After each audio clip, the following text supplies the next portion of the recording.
Hello বন্ধুরা, নমস্কার। আপনারা সবাই কেমন আছেন? আশা করি সবাই ভালো আছেন। আমিও ভালো আছি। তা যাই হোক, আজকে না আমি দই করব।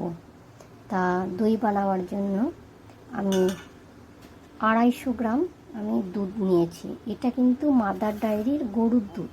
হ্যাঁ, তা আপনারা মাদার ডায়েরির ফুল ক্রিম দুধ পেলে খুব ভালো হয়। তা আমি আজকে পাইনি। তা যাই হোক, এই জন্য এই দুধটা দিয়েই করছি।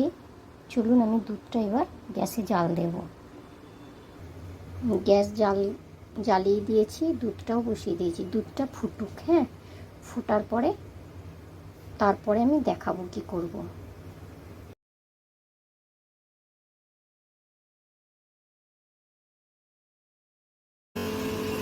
বন্ধুরা দেখুন, আমার দুধটা ফুটে আসছে, মানে ফুটে গেছে।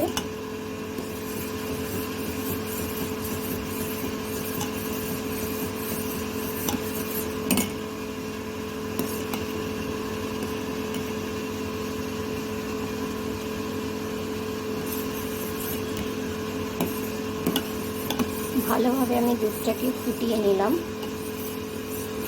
এবার আমি নিভিয়ে দেবো। হ্যাঁ, একটু ঠান্ডা হলে তারপরে আমি দই মেশাবো।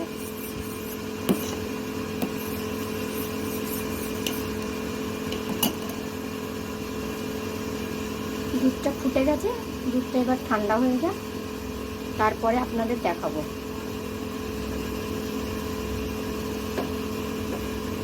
নিভিয়ে দিলাম আমি।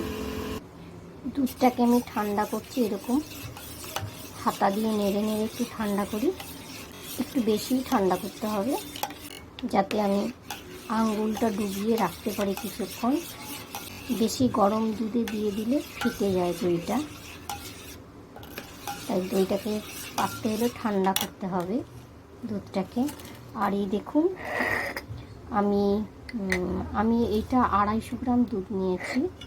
আর এই দইটা আমি নিয়েছি এই ছোটো কাপগুলো, হাফ কাপ।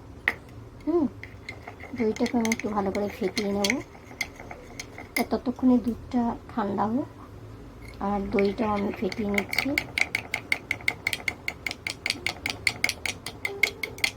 দইটা ফেটানো হয়ে গেছে। তারপর আমি যখন দুধটা ঠান্ডা হয়ে যাবে, তারপর আপনাদের করে দেখাবো। বন্ধুরা দেখুন, দুধটা প্রায় আমার ঠান্ডা হয়ে এসছে।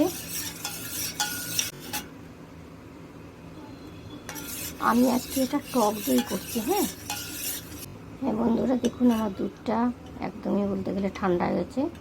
আমি আঙুলটা ডুবিয়ে রেখেছি, আর 2 মিনিট পরেই আমি দিয়ে দেবো। হ্যাঁ বন্ধুরা, এবার আমার দুধটা একেবারেই ঠান্ডা হয়ে গেছে প্রায়। এই ঠান্ডাটাই আমি আবার দিয়ে দিচ্ছি। এবার ভালো করে মিশিয়ে দিচ্ছি। দইটাকে ভালো করে নেড়ে নিয়েছি দুধের সঙ্গে।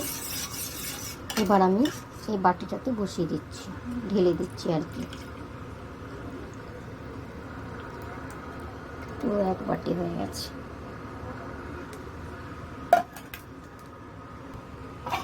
এবার আমি একটা প্লেট দিয়ে ঢেকে রাখলাম 8 ঘন্টার জন্য। 8 ঘন্টা পরে আবার আপনাদের দেখাবো।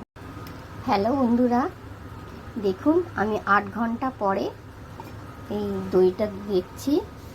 দইটা আমার দেখে তো মনে হচ্ছে খুব সুন্দর বসেছে। দেখুন, এবার আমি একটুখানি কেটে দেখাবো। হ্যাঁ, তুলে দেখাই।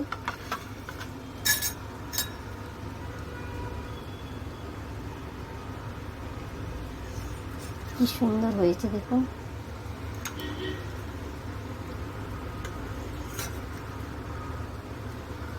দেখুন কত সুন্দর বসেছে, একদম দোকানের দইয়ের মতন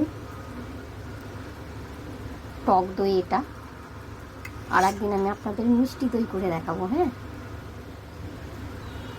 তাই এইভাবে আমার এই দইটা যদি আপনাদের পছন্দ হয়, মানে আমি যেভাবে করলাম সেইভাবে করে যদি আপনাদের ভালো লাগে, তাহলে অবশ্যই লাইক, কমেন্ট, শেয়ার করবেন।